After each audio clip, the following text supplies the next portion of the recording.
اعوذ باللہ من الشیطان الرجیم بسم اللہ الرحمن الرحیم نحمدہ ونصلی علی رسولہ الکریم۔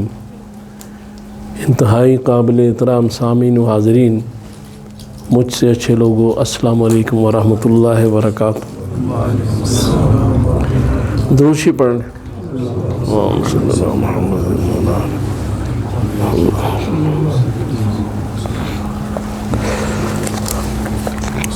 آج جو گفتگو ہوگی وہ رسول اللہ صلی اللہ علیہ وسلم نے جو آخری حج پہ خطبہ دیا تھا اس کے بارے میں۔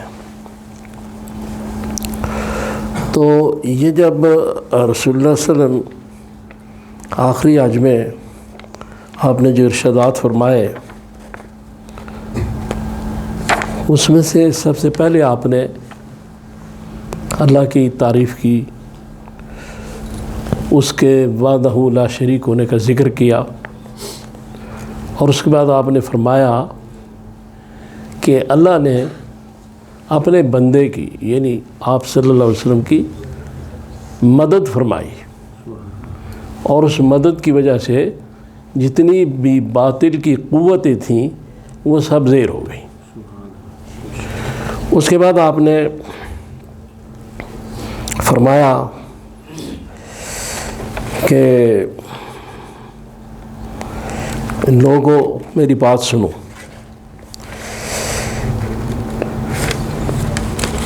میں بس سمجھتا ہوں کہ اندازاً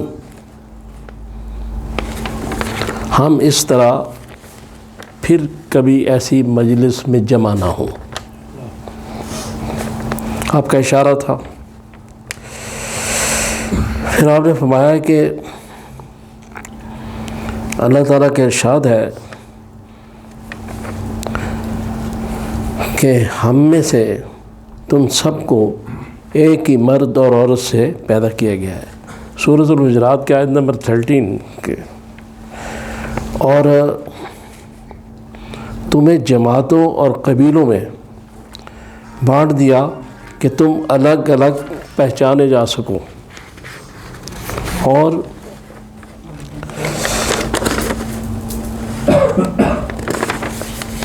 تم میں زیادہ عزت والا وہ ہے جو اللہ کی نظروں میں وہ ہے جو اللہ سے زیادہ ڈرتا ہو۔ ان اکرمکم عند اللہ اتقاکم۔ چنانچہ اس آیت کی روشنی میں آپ نے فرمایا نہ کسی عرب کو کسی اجمی پر کوئی فوقیت حاصل ہے، نہ کسی اجمی کو کسی عرب پر، نہ کالا گورے سے افضل ہے نہ گورا کالے سے۔ ہاں بزرگی اور فضیلت کا کوئی معیار ہے تو وہ تقویٰ ہے۔ انسان سارے ہی آدم کی اولاد ہیں، رسول اللہ صلی اللہ علیہ وسلم فرما رہے ہیں انسان سارے آدم کی اولاد ہیں، اور آدم مٹی سے بنے تھے۔ اس کے سوا کیا ہے کہ وہ مٹی سے بنے تھے۔ اب فضیلت و برتری کے سارے دعوے یہ قریش کو کہہ رہے ہیں آپ کہ جو دعوے کر رہے تھے، فضیلت و برتری کے سارے دعوے، خون و مال کے سارے معاملے اور سارے انتقام میرے پیروں تلے روندے جا چکے ہیں۔ بس بیت اللہ کی تولیت اور حاجیوں کو پانی پلانے کی خدمات باقی ہیں۔ پھر آپ نے ارشاد فرمایا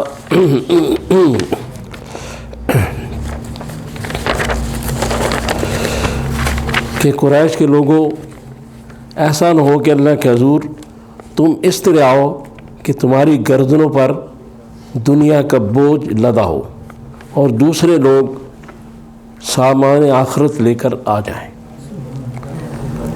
اور اگر ایسا ہوا، خاص سنیے گا بات، یہ ایسا ہوا تو اللہ کے سامنے میں تمہارے کچھ کام نہ آ سکوں گا۔ غور،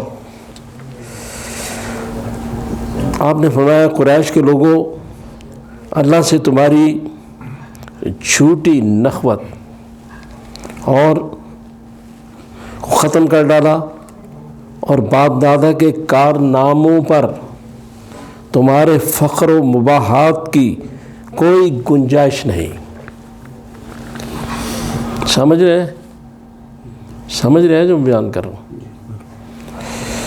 لوگوں، تمہارے خون و مال اور عزتیں ایک دوسرے پر قطعاً حرام ہے، ہمیشہ کے لیے۔ ان چیزوں کی اہمیت، یہ بھی سنیے، غور کیجیے، ان چیزوں کی اہمیت ایسی ہے جیسی کہ دن کی اور اس ماہ مبارک حج کی۔ مسلمان کی عزت مال، خاص کر اس شہر میں تم سب اللہ کے آگے جاؤ گے اور وہ تم سے تمہارے اعمال کی باز پرس کرے گا۔ دیکھو کہیں میرے بعد گمراہ نہ ہو جانا اور آپس میں کچھ تو خون نہ کرنا شروع کر دینا، اور اگر کسی کے پاس امانت رکھو تو وہ اس بات کا پابند ہے کہ امانت اسے واپس پہنچا دے۔ پھر آپ نے فرمایا آگے کہ لوگوں،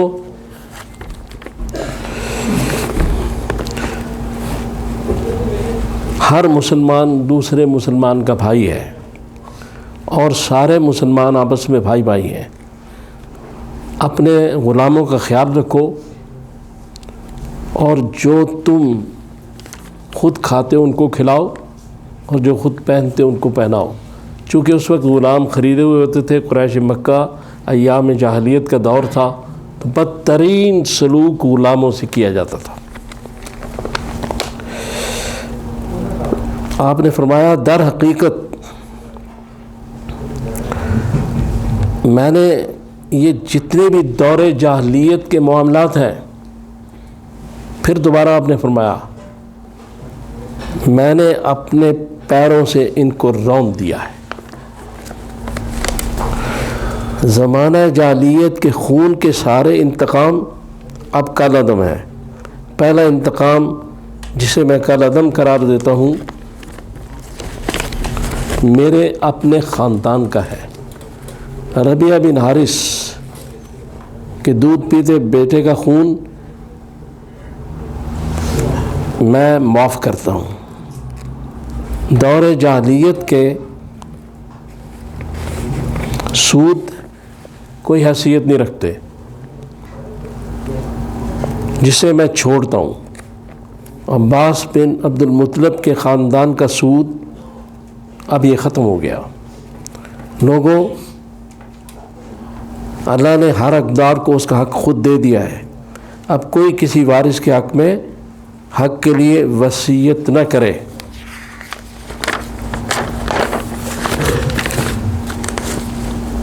پھر آپ نے فرمایا بچہ اس کی طرف منسوب کیا جائے گا جس کے بستر پر وہ پیدا ہوگا۔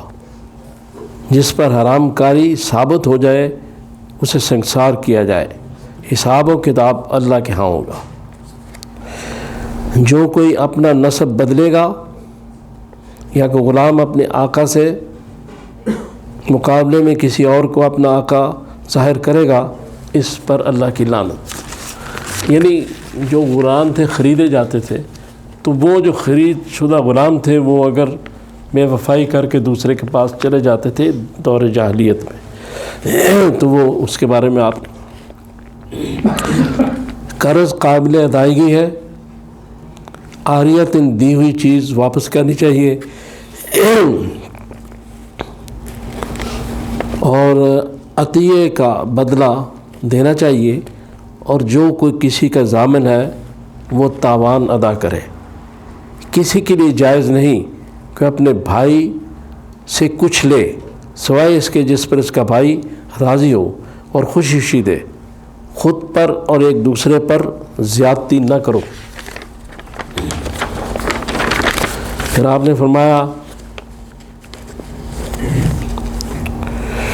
عورت کے لیے جائز نہیں کہ وہ اپنے شوہر کا مال اس کی اجازت کے بغیر کسی کو دے۔ پھر آپ نے فرمایا لوگوں اپنے رب کی عبادت کرو، 5 وقت کی نماز ادا کرو، مہینے بھر کے روزے رکھو، اپنے مالوں کی زکوٰۃ خوش دلی کے ساتھ دو، زکوٰۃ خوش دلی کے ساتھ دو، اپنے خدا کے گھر کا حج کرو، اور اپنے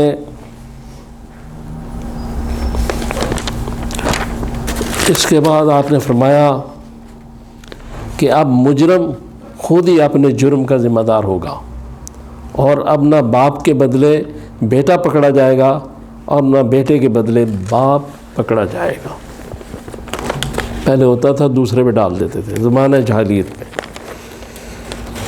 سنو، آپ نے فرمایا سنو جو لوگ یہاں موجود ہیں انہیں چاہیے کہ یہ احکام اور یہ باتیں ان لوگوں کو بتائیں جو یہاں موجود نہیں ہیں۔ ہو سکتا ہے کہ کوئی غیر موجود تم میں سے زیادہ سمجھنے اور محفوظ رکھنے والا ہو، حضور کے ارشادات۔ پھر آپ نے فرمایا اور لوگوں تم سے میرے بارے میں سوال کیا جائے گا کہ اور تم کیا جواب دو گے؟ تو لوگوں نے جواب دیا ہم اس بات کی شہادت دیں گے کہ آپ نے امانت پہنچا دی، آپ نے حق رسالت ادا فرما دیا اور ہماری خیر خواہی فرمائی۔ یہ سن کر رسول اللہ صلی اللہ علیہ وسلم نے انگشت شہادت آسمان کی جانب اٹھائی اور لوگوں کی جانب اشارہ کرتے ہوئے 3 مرتبہ ارشاد فرمایا یا اللہ گواہ رہنا، یا اللہ گواہ رہنا، یا اللہ گواہ رہنا۔ یہ رسول اللہ صلی اللہ علیہ وسلم کا وہ آخری حج کا خطبہ ہے۔ چونکہ آج ٹائم کا اشارہ مجھے ہو گیا، لیکن 2-4 منٹ اس پہ میں گفتگو کرنا چاہتا ہوں کہ اس میں جو اصل بات ہے، ساری اہم باتیں ہیں لیکن 1-2-4 خاص باتیں ہیں۔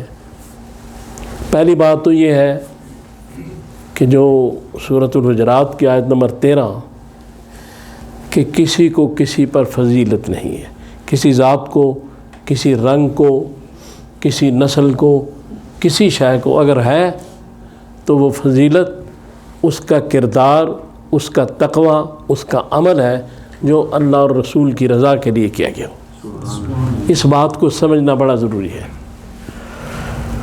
اور دوسری بات جو آپ نے یہ اس خطبے میں جو ارشاد فرمائی ہے، اس میں 2 باتیں اور بڑی اہم ہیں کہ ایک اللہ کی عبادات کو باقاعدگی سے کرنا، اور دوسری بات کہ انسانوں کے حقوق کا خیال رکھنا۔ یعنی اس خطبے میں حقوق اللہ اور حقوق العباد پر بہت روشنی ڈالی گئی ہے اور اس کو بیان کیا گیا ہے۔ اور جو آپ نے امانت کے بارے میں فرمایا، دوسری چیزوں کے بارے میں فرمایا، ہمیں تھوڑا سا اس بارے میں اپنا یہ جائزہ ضرور لینا ہے کہ کیا ہم آج رسول اللہ صلی اللہ علیہ وسلم کے بعد آپ کی باتوں پر عمل پیرا ہیں یا اسی دور جہالت میں کھڑے ہیں۔ یہ جائزہ بہت ضروری ہے، اس لیے کہ حضور صلی اللہ علیہ وسلم نے جو ایک بات فرمائی کہ میرے بعد بھی بھائی بھائی بنے رہنا، ایک دوسرے کے دشمن نہ بن جانا، نفرت نہ کرنا، دوسروں سے محبت کرنا، بھائی بھائی بنے رہنا، کشت و خون نہ کرنا، یہ ساری باتیں ہمیں سوچنی چاہیے اور یہ دیکھنا چاہیے کہ کیا ہم رسول اللہ صلی اللہ علیہ وسلم کے ارشاد کے مطابق اس معاشرے میں اس معاشرے کو چلا رہے ہیں، اس سوسائٹی کو چلا رہے ہیں، اس ملک کو چلا رہے ہیں، یا ہم بھی ابو جہل کے معاشرے میں کھڑے ہیں؟ اللہ تعالیٰ سے دعا کریں اللہ تعالیٰ مجھے اور آپ کو توفیق دے، میں نے جو باتیں کی ہم ان پہ عمل کر سکیں۔ صلی اللہ تعالیٰ علی خیر خلقی محمد و آلہ و اصحابہ اجمعین برحمتک یا ارحم۔